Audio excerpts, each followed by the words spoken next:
Olá pessoal, graça e paz. Eu estou passando por aqui para dar uma palavrinha para vocês, pois algumas pessoas me pediram para que eu me pronunciasse sobre essa questão da paternidade e todo esse assunto que nas últimas semanas tem rolado aí nas redes sociais, nas mídias, ok? E algumas pessoas falam, pastor, o que o senhor pensa sobre tudo isso?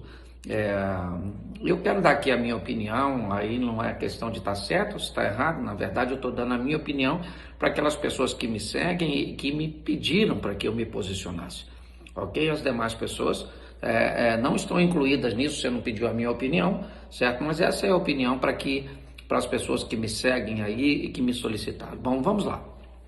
Quando eu era garoto, às vezes a mãe dizia assim, menino, eu preciso que você vá na rua voando. E ela sabia que eu não era um pássaro.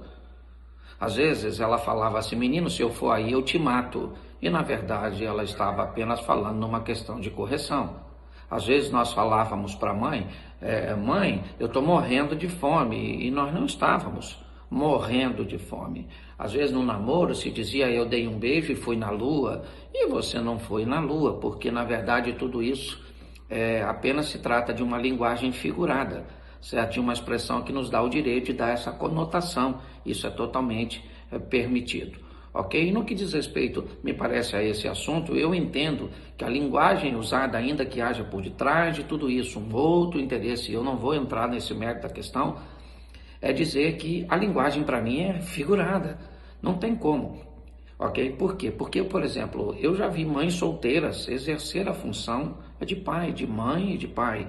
Eu já vi pais exercendo função de pai e de mãe. Eu já vi meninas, adolescentes, tomarem contas de seus irmãos mais novos, exercendo função paterna e materna, de proteção, de cuidar, de tudo aquilo, ainda que hoje essa questão de função seja bem misturada, o que é pai e o que é mãe, tá certo? Então eu não tenho problema nenhum e acho até muito, assim, algo muito precioso, ok? Ver uma mulher desempenhar uma função de pai, exercer uma função paternal e o homem uma função, né, de mãe, ainda que a gente, se for entrar na discussão hoje, o que é função de pai, o que é função de mãe, vai ficar meio complicado, certo? Mas a função de amar, de respeitar, de cuidar, de alimentar, certo? Uma criança porque ela precisa tudo isso. E se isso vai ser feito por uma mãe, por uma mulher, ou se vai ser feito por um homem, isso é indiferente, ok? O grande problema é que a função não transforma a pessoa, por exemplo, existe o pai biológico, ok? Pai é o que cria. Não, não, não, não, não, não. O que cria e oferece proteção, cuidado, carinho, é apenas uma das maneiras de ser pai. Eu diria que as duas maiores, né, e mais fortes maneiras de exercer uma paternidade ou uma maternidade, como queiram, certo? Seria entender que a parte biológica, né, essa criança não existiria se não tivesse um pai biológico, é verdade. Mas a fazer simplesmente não transforma a pessoa num pai que vai exercer a função, ok?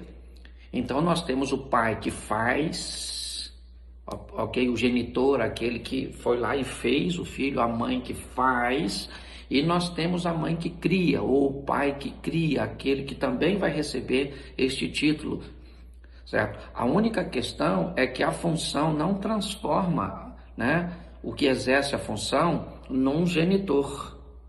E o genitor também, por si só, ele só consegue ser pai no que diz respeito biológico, se não exercer a função. Então nós temos, né, o fazer, vamos colocar assim, e o exercer a função. Então eu acho que quando chama uma mulher de pai é apenas uma linguagem figurada. É porque pai é uma palavra, certo, masculina, e algumas pessoas acabam sentindo que porque exercer a função se sente um pai biológico e não tem problema nenhum. Só que exercer a função não transforma você num homem, sendo você uma mulher. Exercer uma função de mãe não transforma você numa mulher, sendo você um homem. Eu acho que é isso que precisa. Eu acho que já é muito claro. Eu estou aqui talvez só, né, trazendo a lembrança e conversando de uma forma mais sóbria, é muito importante. Por exemplo, o cara sente desejo sexual por um animal. Isso não transforma ele num animal. O cara sente desejo sexual por um defunto. Isso não transforma ele num defunto. Um homem sente o desejo sexual por outro homem. Isso não transforma ele numa mulher. Uma mulher sente desejo sexual por outra mulher. Isso não a transforma num homem. Ok? Então eu acho que a gente só precisa entender essa questão do figurado, do literal, porque me parece que algumas pessoas estão misturando tudo isso. Ok? Essas crianças precisam de cuidado, precisam de carinhos, precisam de respeito, precisam de recursos. E se isso vai vir, certo, de homens ou de mulheres, isso para mim não vem muito ao caso, desde que elas sejam amadas, cuidadas, respeitadas, certo? Que entendam o limite do seu próximo, que essa família apresente Deus, o Salvador, o Cristo, né? Pelo menos eu sou pastor, eu me posiciono e estou aqui para falar do meu posicionamento, tá certo? Isso é apenas uma reflexão, não sou o dono da verdade, mas gostaria de compartilhar com vocês. Que Deus abençoe a todos aí, graça e paz, Deus abençoe a sua família, fique com Deus.